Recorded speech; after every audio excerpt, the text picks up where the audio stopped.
It's time once again for another episode of Wantrepreneur Radio.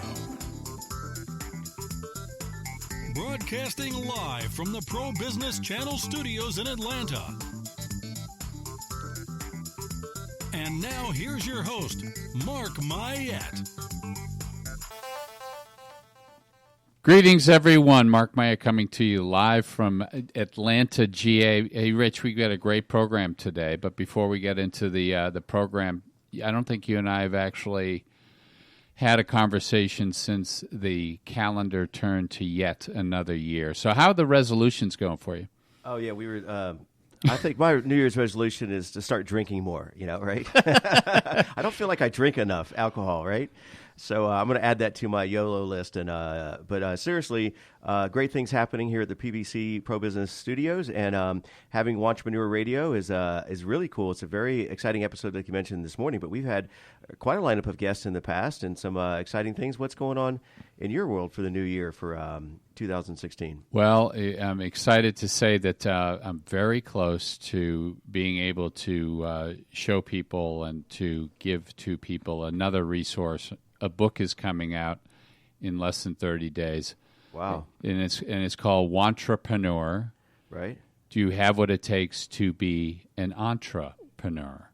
So it's very excited about the launch of that book, because it's going to help those people that are at that professional fork in the road really discern whether or not going down that entrepreneurial road makes sense for them. So, which is a much needed resource, I think. Absolutely. And I think we all know entrepreneur is French for business person, whatever, right? And yes. Wantrepreneur is Portuguese for call Mark-myette. That, or if you listen to Mark Cuban, it's kind of sometimes people will use it in a dismissive way. Say, they're just a wantrepreneur. Yeah. I view it as more a positive thing, in that you have this desire, you have an inkling, you've got this song, U2 song, Still Haven't Found What I'm Looking For, right, playing in the back of your head, and you're really trying to figure out, do I have what it takes to go down a different road? Or those people that it's a work in progress, and they say most really extremely successful businesses, entities, companies, individuals have failed upwards of 13 times before they really kind of find themselves, if you will, right? It's interesting. So it's a very cultural thing. I listened to someone recently who talked about the European approach and how Europeans view failure as a very negative thing. Right. So if you think about the number one reason why people don't do this, it's usually fear, and just exacerbate that culturally. And in Europe, people view if you fail at something, then it's a mark. Write you off or whatever, right? Whereas here, it's like you fail. It's like, oh, good for you. You tried something, So did you learn anything from it? So it's interesting, dynamic. Yeah, it's the Edison philosophy or approach, right? Yes. Yeah. All right, well, let's jump in and just kind of welcome our guest first to the studio. And let's just say hi to Joyce first. Joyce, welcome to the Wantrepreneur Radio. Thank you, Rich. I'm glad to be here. Absolutely. And so give our listeners a little tease what you might be chatting about this morning. Well, basically about what my business, DefiningNEXT, does, and the types of programs and services, trends that I'm seeing in the demographic that I serve, and what's on the horizon for 2016. All right. Sounds good to me. And it's great having you here, Joyce, and because I know that you serve a wonderful purpose in not only Atlanta, but also throughout the U.S., right? Correct. I actually also work with international folks that are relocating to Atlanta, and that's a separate part of my business. Good for you. We'll look forward to learning about you and your business and what's new and exciting for your business. Thank you. All right, let's go ahead and welcome our first guest to the show. Liz Lieberman is an executive coach and organizational cultural professional with 25 years of experience. Really? 25? Even more. Yeah, is that leap years included, or? I can take this as a compliment. Right, yeah, exactly. I've actually worked more than 25, but didn't want to age myself. All right. So a particular strength people compliment you for is your ability to communicate empathy while instilling accountability, and that's a tight wire rope to run, right? Definitely. Yeah. So in addition, you encourage strong intuition. Another great talking point or conversation. We could take the whole hour talking about intuition, right? We could. But meanwhile, so you help others access internal challenges that are not even aware of them that they have. Is expert in interpersonal communication, helps clients resolve conflict through positive and intentional communications. Many of your clients thank you for giving them back their mojo. Yes. I definitely am looking forward to this interview and this conversation. And finally, several times. Oh, the pressure's on. I'm telling you. And so you've been told you've saved someone's career and personal life. I mean, you can't get much better than that. So, Mark, let's take it away. So Liz, and for full transparency, Liz and I know each other from before today. We actually are neighbors. Okay. And then our sons play in the same baseball league. So, and for even more full transparency, Joyce and I have been close friends for about 18 years. We met professionally. I was so impressed with her that I had to do business with her. And the one thing I'll say about Liz, about the empathy piece, you can definitely sense when you meet somebody if they're authentic. And the one thing I've always been impressed by you is your authenticity. Thank you. She does have a wonderful way about her, about being totally authentic. So Liz, you've been in this role for a while, right? Mm-hmm. What are you seeing? What are you seeing out there for the people that you're serving these days? I'm seeing a lot of different things. Yeah. I am not prescriptive in my work, so I don't really expect everyone's challenges to be the same. And I do find a lot of people are very judgmental about themselves and thus others. And the less we judge ourselves, the less we end up judging others. I think a lot of people are lost in their careers because, at least in my age group, and years ago, people were told what to do, not to follow a dream. And I believe if you follow a dream, you will be successful because you become an expert in anything in 10 hours or in 10 years or 10,000 hours. And I did not coin that. We know that was in a book. But so many people did what they were told to do, and they then in their 30s, 40s, 50s, they're suddenly uncomfortable because they're struggling with, well, that's not really who I want to be, and they don't know who they want to be, and they have to, working with me, they have to kind of let go and figure out, well, who are you and what do you want to be, and how do you let go of what you were told to do and access your dream again?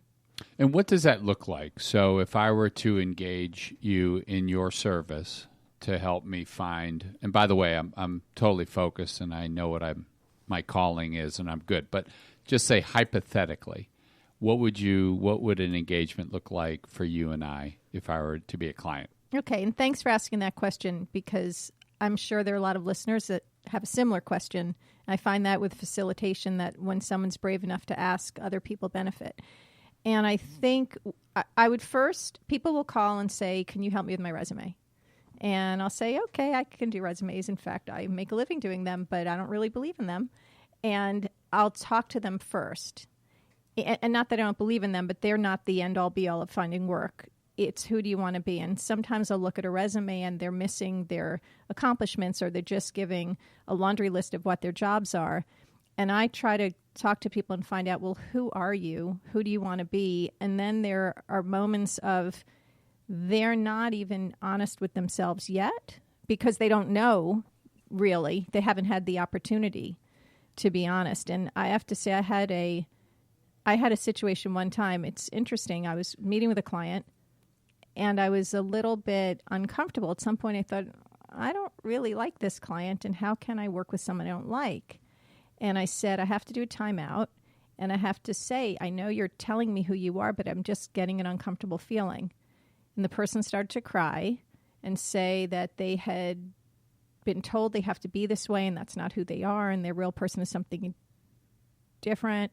It was afternoon, so I took out a bottle of wine, and we each had a glass of wine, and we had a great meeting for the next 2 hours. And in a short time, the person had changed their lives dramatically, changed their personal life, changed where they live, and had an incredibly great opportunity. And would you say that that's the intuition part kicking in? That's a demonstration of how you use your intuition to really pick up on things that some people may not be willing to share, or a sense that you get? I do think it's my intuition. Yep. I get a physical discomfort, and I feel like I don't know where to go from here. And when I used to not understand that, and now when I get that I don't know where to go from here, I know that it's time to say something, and the meeting usually goes in a completely different direction. And that's in everything. That's with communications at work. I do a lot of conflict work with companies. Either people are told to work with me because they can excel and there are some things that are keeping them from moving forward, or they've had challenges at work, or they have conflict and they want advice. And often it's okay, what's your role in it and what's someone else's role? It's not always someone else's role. Mm-hmm. And you brought up something early on that probably relates directly to this individual. You know Simon Sinek, right? Yeah. And his whole philosophy is get to the why. So would you say that that's part of your approach beyond the resume? Is like, what is your why? Why do you do what you do? And et cetera? Probably. Why are you? Mm-hmm. Not necessarily why do you do what you do, but why are you? Mm-hmm.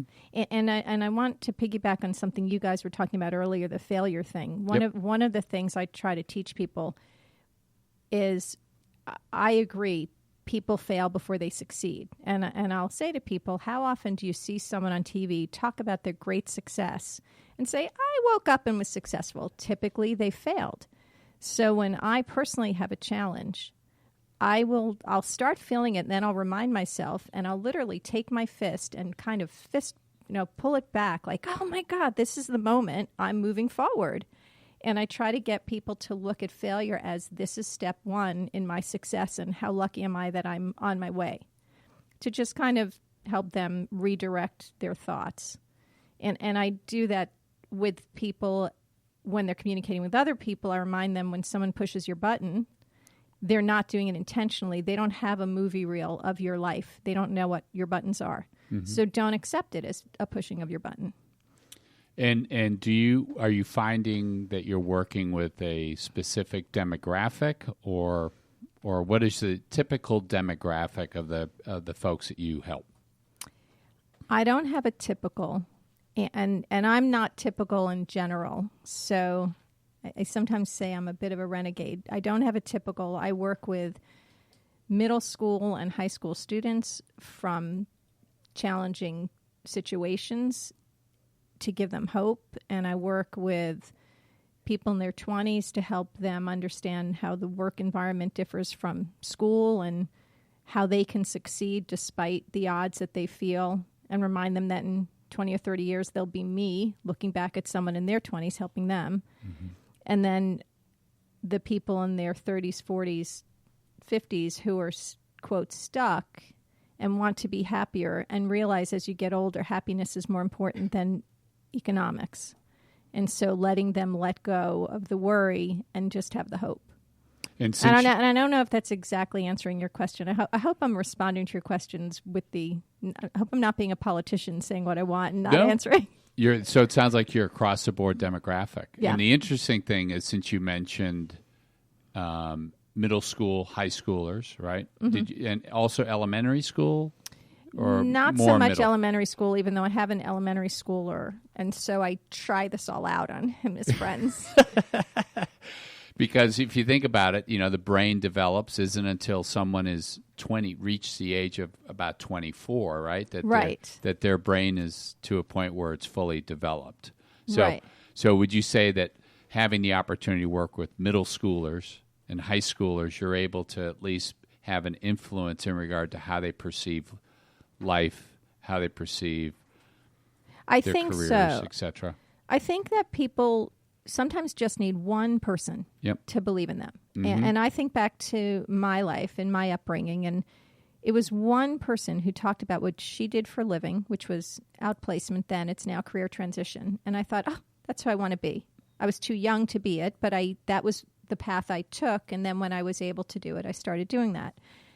And I find a lot of kids don't have that one adult. And so when I work with kids, or anybody really, they first have to think I really care about them and I'm kind. I lead by kindness. And then I get into the dynamics of what's going on. And a lot of the kids I meet have anger issues. And I'll focus on their dream, and then I'll say, now visualize what happens when you get angry. Like, one of the boys I worked with wanted to be an engineer and was brilliant in mathematics and was very, very angry at life. And I had him visualize the word engineer, because he wanted to be one, is just going to disappear right in front of your eyes as soon as you let yourself get angry. Because you hit someone once, you push someone against a locker, they bang their head, you're done. And so it's helping them have one person who they know believes in them, and maybe that helps them move forward for the rest of their life. It's better to have if you have more adults that believe in you, but one is good. And are you seeing, and in your work, are you seeing the trends getting better, or the trends staying the same, or what are you seeing out there as it relates to people's satisfaction with their lives? So I'm just a microcosm because I just have my clients, and thanks for that question. So I feel like for the most part, my clients end up in a better place, and some of that's mentally. Like, I have a lot of clients who come to me because they're at their last straw and they want to leave their company. And my goal is first to get them to stay, which sounds kind of odd. Why would you ask someone to stay where they're miserable?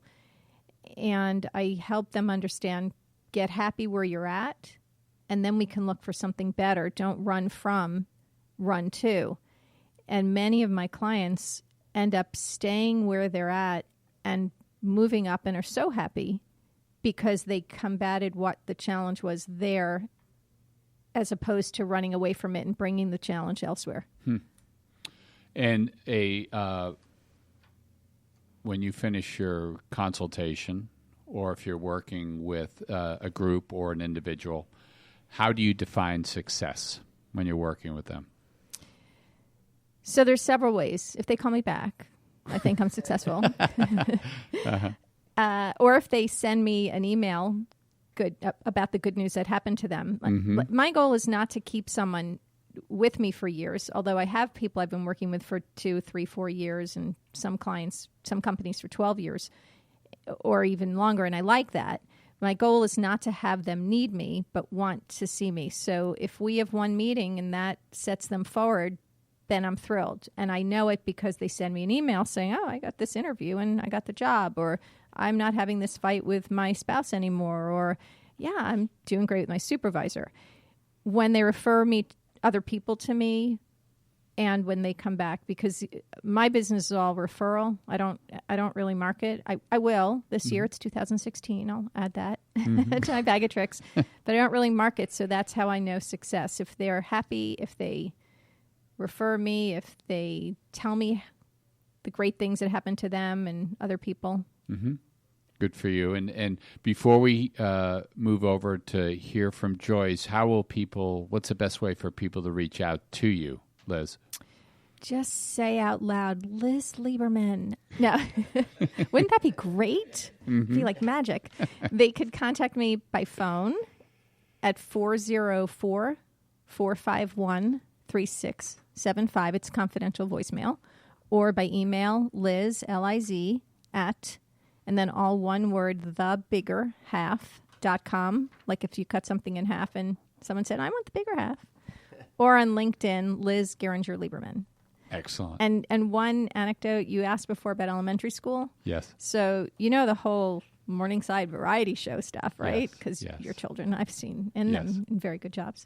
So my son tried out. It's a very big thing. And we're also very proud of what they did in the tryouts. So we've already scheduled a celebration, not for getting in, but for what a good job they did. And we said to everyone, let's go out and celebrate. And if you get in, that'll just be gravy. Good for you. Because we want them to be proud of what they did before they're evaluated. Great. Because my understanding is it happened yesterday, the tryouts, right? And tomorrow we find out, and they're celebrating tomorrow night, no matter what happens. Good for you. But they were good. I hope they get in. Good. Well, that's great perspective that you're carrying on. That's part of your legacy to the youth. So good for you.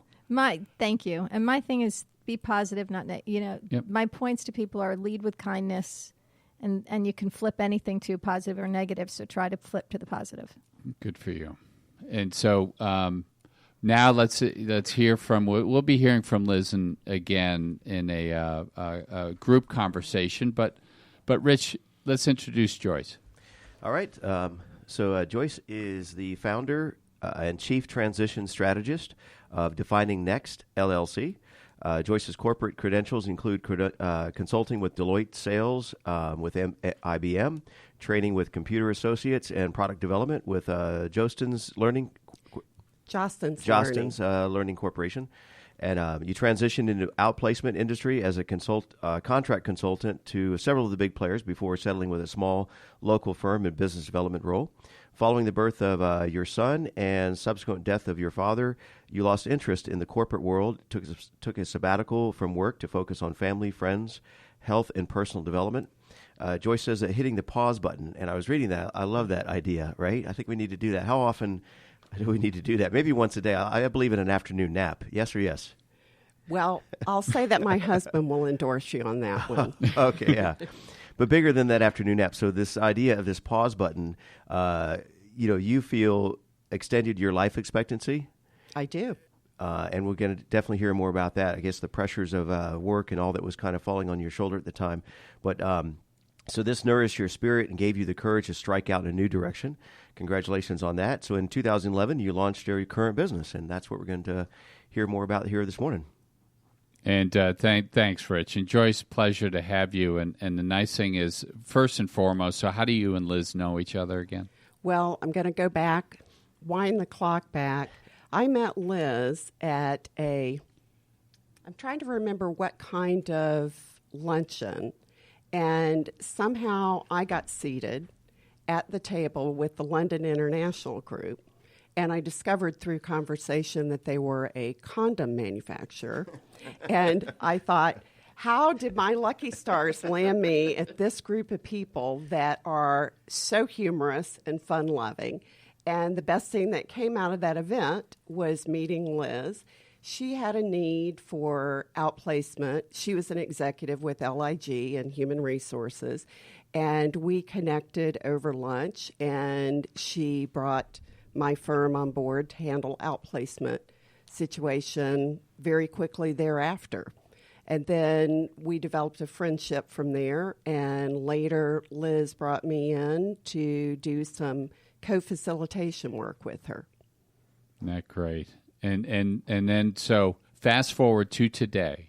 Yes. Because Rich gave a wonderful bio and description about your background. So you press the pause button. Yes. And I usually press the reset button. That's the button I usually have to press more likely is the reset button. That always works with computers. My husband is an IT consultant. Yeah. And whenever I have a problem, of course, I turn to him immediately. Yeah. Well, and on occasion I will forget and be scolded that, have you rebooted?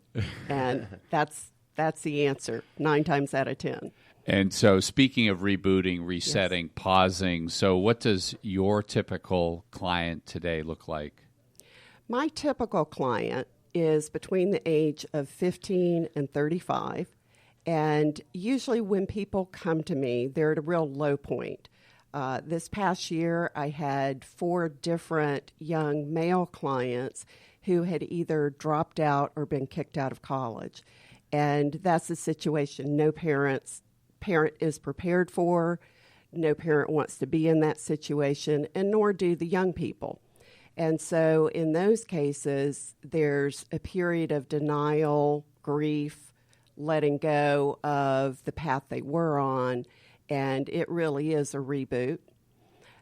In other cases, with college grads, I'm working to help them launch their careers off on the right track. And then with people a little bit further along, say in their early 30s, it looks more like a fine-tuning or refinement of the path they've been on. And so that's a pretty broad demographic, 15 to mid-30s. Right. And so how do people learn about you to reach out to you, especially if they've got for lack of a better term, an adolescent, right, when you're 15? Right. Well, basically, I'm like Liz Yep. in that I don't do a lot of proactive marketing, although I am going to get my website up and running this year. That's on my to-do list. I get most of my business through referrals. So any client that I've met with has referred at least one person and oftentimes more people to me. So that's a big source of referrals. I'm also an affiliate of the Highlands Company. I'm a certified consultant, so I'm listed on their directory of consultants, and I occasionally will get calls through that. And basically through getting out there and meeting people and letting them know what I do. Most people that I talk with in my age group are parents, and people love to talk about their kids, and I love to hear about them. And if I can help a young person get started on the right track, I'm happy to do that, whether it's a paid engagement or just offering advice to a young person seeking counsel. And what are you seeing out there? You know, whether it's in a specific demographic area, but what are you seeing out there today? The trends that I'm seeing are that the pressure has escalated. It's a highly competitive selection process for college, and your kids are young, so you're not there yet, but I'm sure you're already anticipating that. And really, that pressure escalates as soon as a young person transitions from middle school to high school. That suddenly grades matter, test scores matter, extracurricular matters. What you do in the community on a volunteer basis matters. And how can you differentiate yourself? With the advent of social media, there's also more emphasis on almost branding yourself at a very young age, where most of us came along during a time when social media did not exist and we didn't have to define ourselves. And there were more opportunities to make missteps without those being visible, where in today's world, I think young people have fewer opportunities to do that. So the other thing that I'm seeing is the imprint the recession made on young people. So through their eyes, they're seeing what happened to their parents' generation. Many have personal stories from their family experience or friends of their parents that may leave them feeling a sense of insecurity or fear about their future, seeing that the carpet was pulled out from under people's feet, basically. And that's extreme. It's interesting you bring that up because yesterday I've got a sixth grader and a seventh grader, so we're now in the middle school range. And so they were at an event yesterday for the school where they're honoring the straight A students, the A and B students, and perfect attendance. Almost everyone got a trophy yesterday. But the thing is, I was watching and looking at and reflecting on the seventh graders was I was reflecting back when I was in seventh grade. Right. What my filter, what my lens was, and I was looking at those kids saying, it's interesting. I'd be curious to know how many of the kids there sense the pressure, right? And I was reflecting on it myself, saying, if we were in a really tough situation, would I know that? Would there be any telltale signs? Because you just brought up the fact that kids have observed this in the recession and they've seen what has happened to their families. So it's interesting that you brought that up. On the extreme, you talked about the 30-somethings that you also work. You used the term, was the term refine? Refine or fine-tune. Okay, so tell us a little bit more about what does that look like and what are you refining and fine-tuning? Well, I'll give you an actual example of a client that came to me who had been extremely successful financially, but was not satisfied with his work. He'd been in a sales role, earning six figures for year after year, winning awards for top salesperson, but not feeling a sense of personal gratification or satisfaction through his work. And in his case, he actually wound up leaving his job. And I will reinforce what Liz said. I'm often coaching people to stick with what they're doing, to add things to their toolkit, to take to the next place, to meet achievements that they've set, meet goals that they've set for themselves before going to the next place. In this person's case, he did quit. He was highly marketable. He was not worried about being able to get re-employed. He hit the pause button, basically, took some time out, did some volunteer work, and then reconnected with a totally different type of opportunity that better aligned with his values and interest. And without giving away too much from that, he evolved from business development, a.k.a. sales. And what did he evolve to? He is working in the art world now.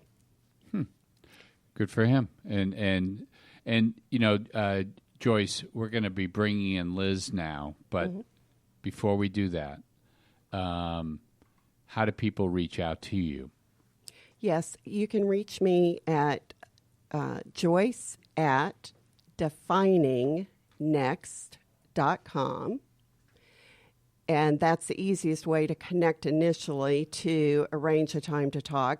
I'm happy to answer calls if I'm available when the phone rings. The number is 404-915-7896. I'm also on LinkedIn, Joyce Chapman Auskelis. I'm on Atlanta Daybook's Expert Directory, and I'm on the Highlands Company website. All right. So Liz, as you were sitting there listening to your colleague, right? Because you've known, just in awe. You know, both of you have a very strong purpose. Yes. And so, how do you have a specialty that you would say that, you know what, this is really my sweet spot, and that's really your sweet spot? You're supposed to look. And how would you, lack of a better term, are you providing different services in what you're doing with your clients? How would you describe, as you know, about what each other does? I think we are doing similar and different. Yep. I think everybody who's a coach of sorts is doing the similar work, and we can probably coach one another's clients, and I would be 100% comfortable giving Joyce's name to a client of mine and feeling that they would get great service. Mm-hmm. And vice versa. Thank you. I feel like my expertise is getting people to have hope, and I'm not saying that you don't have that. Mine's not about anything specific. It's about having hope and faith that everything's going to work out, and let's really get down to the nitty-gritty of what's going on, and I will find out the path as we do it directly. I don't have the path until I speak with people about it. So a couple of things I wrote down. You're asking the trends. Like retirement is less, people aren't retiring so much anymore. We surely, with an 11-year-old in my mid-50s, am not retiring anytime soon. Mm-hmm. And I think, and my dad at 84 still works every day, and that's with leukemia, by the way. So I think that people, the more you like your work, the more you will work. And so Joyce and I are both about helping people enjoy every day, as opposed to having a grunt day and then going home and living your life. We're trying to help people marry work and life and have the balance that makes their life good and the life of their family and friends, because what you feel impacts every other person you interact with. Mm-hmm. I have a lot more I could say, but I want to let Joyce say what she has to say. I'll say that we definitely overlap, and that we do have some differences in the how of what we do. I'm heavily assessment focused, and my programs that I offer fall into 3 categories: discover, envision, create. The discovery process is looking at an individual client's abilities, their interests, and their values. The abilities, I use the Highlands Ability Battery, which is a comprehensive 3-hour assessment that's delivered online, and it is a performance-based, timed work sample. So through that process, I'm able to start with an objective foundation of what is the pattern of abilities this person brings to the table. And through that one assessment, the outcome I see is just a huge transformation in a person's self-confidence, self-awareness, and understanding of how they are different from others. In addition, I look at interests and values to really get the passion behind what they're going to be motivated to do. So that's my approach to the why. And then the envisioning part is more the what. What are you going to do next? And in that phase, I integrate 5 other factors that influence career choice, integrate that into an overall vision for the future, and then the final stage is to make that happen. So that's the how. And it's a very targeted approach. Once you have that overall vision, the implementation becomes easy. And I'm sure that what Liz does is similar and overlaps with that, but using different tools and approaches. So that discovery, using that assessment, is that a 3-hour assessment that they do in one sitting? No, they can break that up into multiple sessions and take breaks in between work samples. And I've seen people do it in anything from one sitting to spreading it out as long as possible. Which is somewhat telling in how they go through that assessment also, right? It absolutely is. Yeah. And this is, by the way, this is Mark-myette with wantrepreneur-radio here through Pro Business Channel out of Atlanta, and joined by my lovely assistant, Rich-Casanova. That's with no hair and makeup, yeah. He really is radio. lovely. Yeah. Wow, I'm feeling good. Yeah, that's my favorite show for today. But the program being wantrepreneur-radio, right? So the whole thing is as you are working with folks, how do you help them discern whether they're working now, and they get contented with their profession and what they're doing? How do you help people begin to navigate or identify that, you know what, you're probably more the wantrepreneur, but you do have inklings of doing something independent? How do you help them navigate that? Well, sometimes it's just asking. So not wantrepreneur, but Yep. Sometimes I have people coming to me and they want to be writers. So I'll say, write every day. Just write every day. And they don't want to write every day. So then we have a conversation that maybe they don't want to be a writer. So we find out what about writing do you like? And we'll kind of suss out what really is going on with them. Some of them want to write every day, so that person does want to be a writer. And so it's even with consulting and coaching. Look, a lot of people want to be coaches. And I have coaches call me in to coach their clients, to kind of watch me coach sometimes. And everybody... I don't know, Joyce, if you experience this. So many people I meet want to be a coach, and that's great, or they want to be a consultant. And what I like to look at, are they really an entrepreneur, or are they between jobs?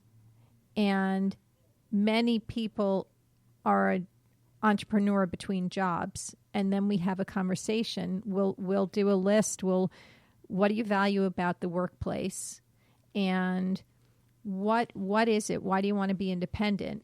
And they will themselves determine, oh, really, I'm probably don't want to be independent. I'm really looking for a full-time job. But it's easy to say I want for the wantrepreneur. And then when somebody really deconstructs it, which is what I do with people, and they don't always like that, it's the deconstructing part that helps people see what they really want and not just what they say. Mm-hmm. How about you, Joyce? Values are a key determinant in my mind of whether someone is suited for entrepreneurship. I've seen clients that have a strong need for security, and being an entrepreneur does not typically afford that kind of lifestyle. So that's part of what I look at. And you really need to have the passion for a particular idea to become an entrepreneur. I think the why is critical. Let me ask this. Do you think people are born entrepreneurs or made? Both. I think both. I agree. Think both. Okay. So Liz, both. Expand. I think that you have your innate person. So can I talk about assessments for a second? Sure. Like Joyce was talking about assessments. And I don't tend to do them yet. I do Myers-Briggs. I do 360 feedback. I'm brought in to coach people after they've taken their 360 feedback. I'll do Herman Brain Dominance. So I use the assessments a lot. And I think what happens is, if you think about Myers-Briggs, and are you familiar with it? I don't know if everyone here is. It's a personality type assessment. And so my personality type is ENFP, extroverted, intuitive, off the charts feeler, off the charts perceptive, which means often not good at meeting deadlines, which is ridiculous because I meet deadlines better than probably anybody I know. And I can vouch, you were here on time today. So. Yeah, I was. But Joyce was here first, but she's a J, I think. No, I think she's a P. But so my core person, when I was younger, ENFP, my feelings would probably get hurt a lot. Maybe I was disorganized, but I'm an adult. And so I've changed my behavior to meet the needs I have. So if I'm born an entrepreneur, that's the direction I'm going to go. Even at work, I'll probably, when I'm working for an organization, act like an entrepreneur. But if I'm not, I can learn those skills if I want that lifestyle. So the first thing with people is, what's the lifestyle you want? If you need flexibility, if you don't like commuting long ways, if you're independent, we have to find out what are people's values at work and do they lend them to it. And I can teach them how to start a business if their values are in sync with someone who's an entrepreneur, if that kind of makes sense to you. Mm-hmm. So on the backside where they develop certain or enhance certain attributes. It's like developing attributes. A muscle. You're learning something. So they're born, like Gary, right? My husband, who's been an entrepreneur for over 30 years.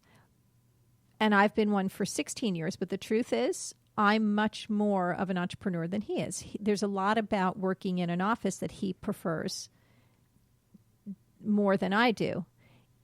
Yet he's a great entrepreneur. It's just that, so it's what you do and it's what you feel, and it's figuring out how to do the two together.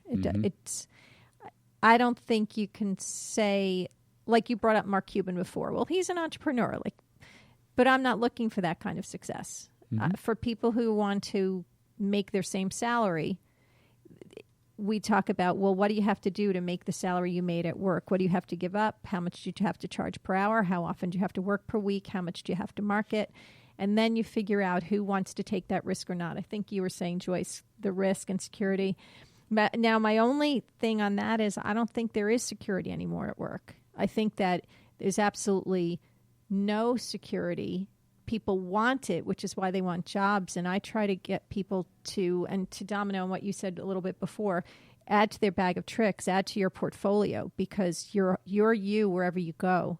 The more skills and accomplishments you have, the better you are anywhere you go. But don't count on your employer. It's not a paternalistic environment or society anymore. Well, and this is mark-myette with wantrepreneur-radio out of Atlanta, Georgia, by the way. And Joyce, as we were chatting and listening to Liz, entrepreneurs born or made, you also concurred with Liz. So your rationale. Yes. I do think that some people show an entrepreneurial slant from an early age. I recently had a college sophomore who came to me only for the Highlands Ability Battery. And I encouraged her to get her profile on LinkedIn done. And when she did it, independent of me, with no help or advice, I looked at her background. She had founded an organization in high school and had donated 10% of the profits to a nonprofit organization or charity. She is well on her way. I predict this young woman will, A, be very successful, and B, will probably work independently, whether it's straight out of school or later in her life. I had a young college graduate who had earned $400,000 in his senior year of college while playing football and doing well academically. He had created a roofing company and had $400,000 in revenue his first year. Well, he doesn't need me so much to steer him toward entrepreneurship. He's already doing it. If I had someone that came to me that wanted help in that direction, I'd probably refer them to you, Mark, at Entrepreneur Source to look further into whether that's a good fit or not. Yep. Well, it's interesting because it's researchers have indicated through their research that there are certain entrepreneurial attributes that entrepreneurs possess, and they've identified 10 specific attributes. We won't get into all 10 on here, but they did indicate that by the time someone is 14 years old, those attributes are baked. And not to say, to your point, Liz, that like a muscle, there's probably certain attributes that they would be better served to enhance through life experiences, working, etc. But their response is typically, as long as it's a dominant attribute, it will always be dominant. It's kind of like DISC, where you have natural behavior and then adapted. Their research indicates that if it's a naturally dominant attribute, that you'll be better served to focus on that attribute. If, in fact, you're going to go down that road. And by the same token, identify and know what you're not dominant in, so that way, as you are aware of your strengths, you should also be aware of what your weaknesses are, and then lean in on a resource or lean in on someone that's going to provide that attribute if, in fact, you go down that entrepreneurial road. So it's interesting to see how things are evolving. But this same organization contends that we have a huge opportunity as a society to be able to identify the 5%. They identified that 5% of the population are wired as a hardcore entrepreneur. 5%. So first of all, thanks for that research, and I agree with that. And I think those people are the ones who, like Joyce described, on their own without help, are making $400,000 out of college. We had a neighbor who made $1 million while he was in high school. Those are definitely entrepreneurs. And I think those are the people who were in a company they would emotionally die in a company. Mm-hmm. I think there are many, many, many people who are not that, but can be very successful as an entrepreneur as long as they know they're not going for the $1 million, they're not going for the $400,000, they're going for their lifestyle. Mm-hmm. And that's why they choose to be an entrepreneur. And when you have a reason, when you have your why, then you can do the things you need to do to be successful at that. And you're speaking to something that is coming up that we'll be spending time in the book that I talked about at the start of the show. Wantrepreneur, do you have what it takes to be? How do we get it? An entrepreneur. Well, it will be on Amazon, and stay tuned on that one. But part of the book we actually talk about, and I talked about this whole concept of E-band, and the E stands for entrepreneur. And my contention is entrepreneurship at the core is all about running a business. It could be a simple solopreneur's independent business. On the extreme, it's an enterprise. So there's this band that the opportunity people have is to figure out, A, do you fit on this entrepreneurial band? And B, where on the band do you fit? And if you think about, on one extreme, you have someone that could do a startup. Somebody can buy a standalone business, established business, but the family or the person who owns it decide they want to get out of it for whatever reason, and that might be an opportunity. Or they can do a business in a box, or they can become a 1099 contract worker. And for some, the first, I believe the most important thing is figure out, A, do you fit on the band? And then where, based on your values, based on your strengths, based on your dominance, where in the band do you seem to be leaning towards? And then for me and my clients, it's all about getting clarity about, A, do you fit on the band, and B, where do you fit? At which point, then it's like now your opportunity is to really begin to learn about and really begin to discern if this band or this section of the band makes sense for you to pursue. I like it. So, and it's wonderfully liberating. And I know we have about 10 minutes left, but, the interesting thing is, since we're all in Georgia, we heard this morning when I was preparing to come into the show, they were talking about Mark Butler, who's our Department of Labor, head of the Department of Labor for Georgia, boasting out that the state was at 5.2% unemployment and saying, this is the best it's been in the last 7 years, and feeling pretty good about it.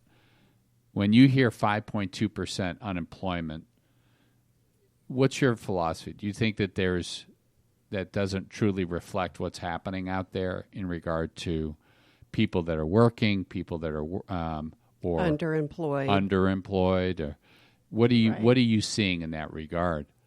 So sorry, you go. By 2020, half of the workforce is going to be free agents. 1099. Right. Yep.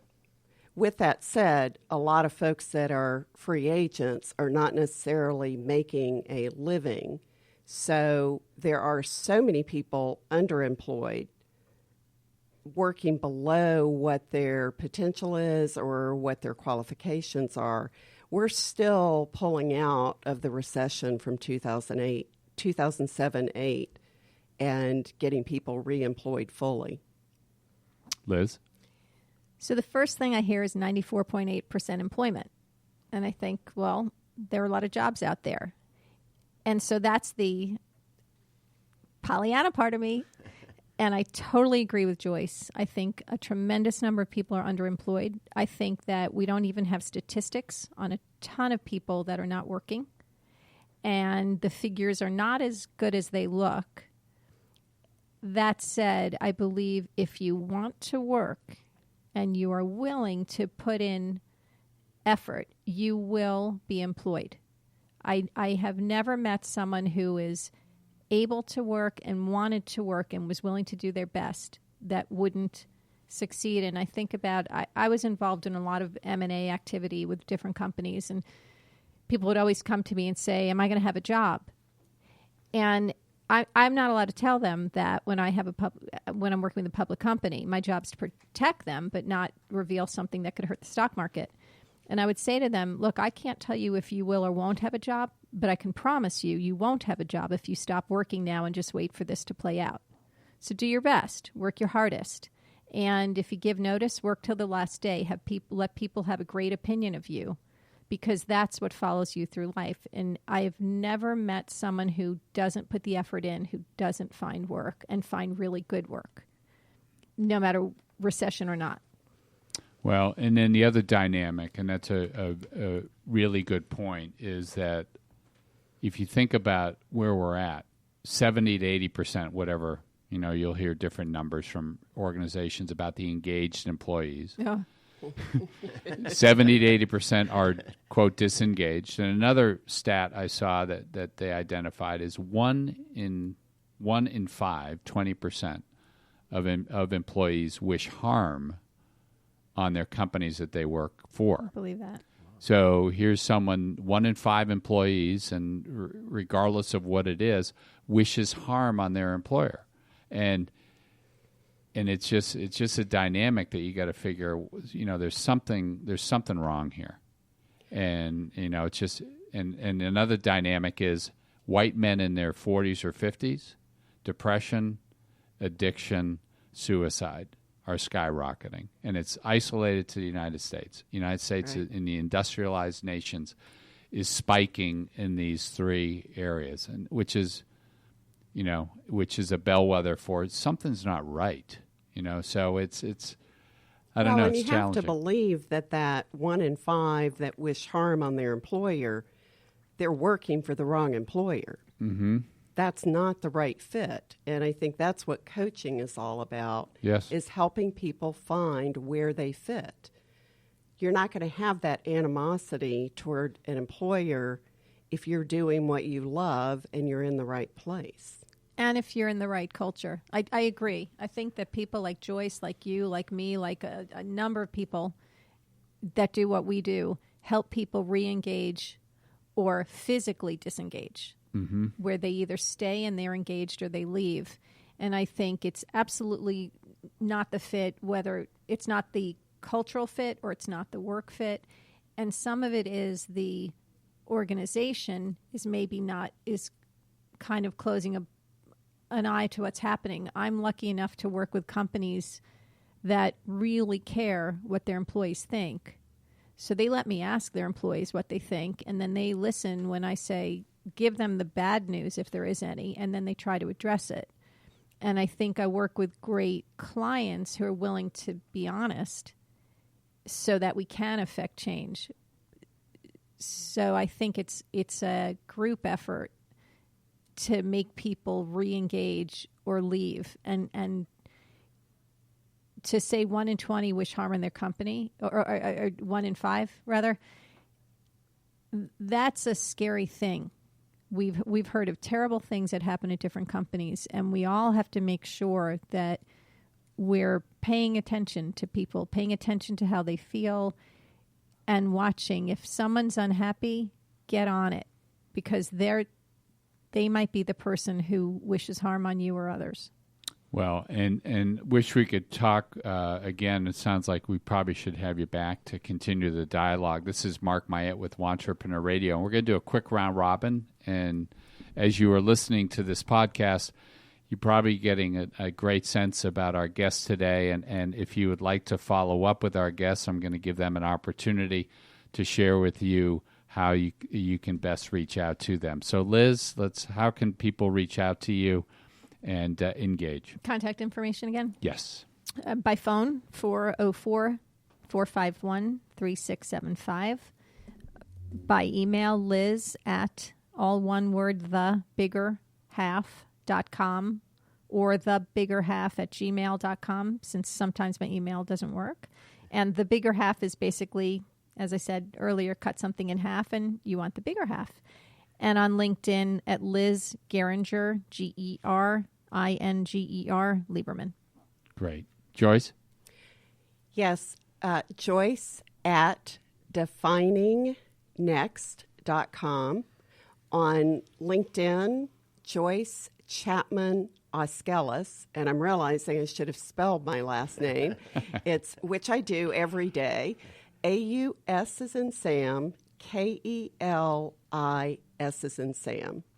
Great. And this is mark-myette, and the best way to reach me will be through www.esourcecoach.com and my LinkedIn account, which is LinkedIn/Mark, MARK, Myette, MYETTE. Phone number 404-931-3264. Rich. All right, another great show of Wantrepreneur Radio. So, in the final moment here, who's a good introduction for you, or kind of who's in your wheelhouse, or people listening to the show, reaching out to you? What's kind of on that short list as far as? Well, when you're done working with Liz and or Joyce, and you get to the conclusion that you probably need to really determine whether or not you fit on that entrepreneurial band, and where you might be predisposed and what that could look like, that's ideally the type of individual I would love to engage. Anybody at that professional crossroad where their professional pedigree would indicate, it might be time to do something independent. Yeah, if they've hit that pause button or reset button, right? Yep, Control-Alt-Delete also work. Nice. All right, we'll see you next time on another episode of Wantrepreneur Radio.